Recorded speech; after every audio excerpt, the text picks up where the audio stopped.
کائناتک ماہتابان۔ موضوع صاحبین کرام، عشرہ ذی الحجہ کے فضائل اور اس کے مناقب آپ سماعت فرما رہے ہیں۔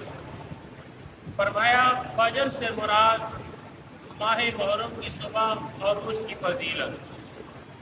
فرمایا تیسرا قول یہ کہ ذی الحجہ کی فرمایا گیا کہ مراد ذی الحجہ کی صبح ہے، کیونکہ اس کے ساتھ 10 راتوں کا ذکر ہے۔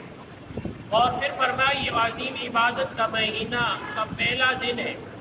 ذی الحجہ کے مہینے کے فضیلت سے متعلق احادیث مبارکہ میں حضرت ابو سعید خدری رضی اللہ تعالی عنہ فرماتے ہیں، آپ صلی اللہ علیہ وآلہ وسلم نے ارشاد فرمایا کہ دنوں اور مہینوں کا سردار رمضان کا مہینہ ہے، اور پھر فرمایا سب سے زیادہ عزت والا مہینہ ذی الحجہ کا مہینہ۔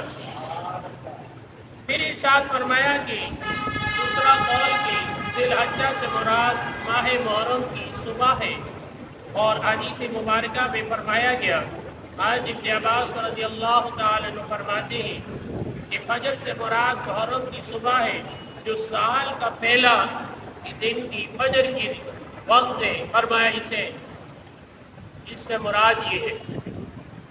ابو ہریرہ رضی اللہ تعالی عنہ بیان کرتے ہیں، آپ علیہ السلام نے فرمایا رمضان کے مہینوں کے بعد سب سے افضل روزہ اللہ کے مہینے محرم کے روزہ ہے، اور فرض نماز کے بعد سب سے افضل نماز رات کی نماز ہے، یعنی تہجد کی نماز۔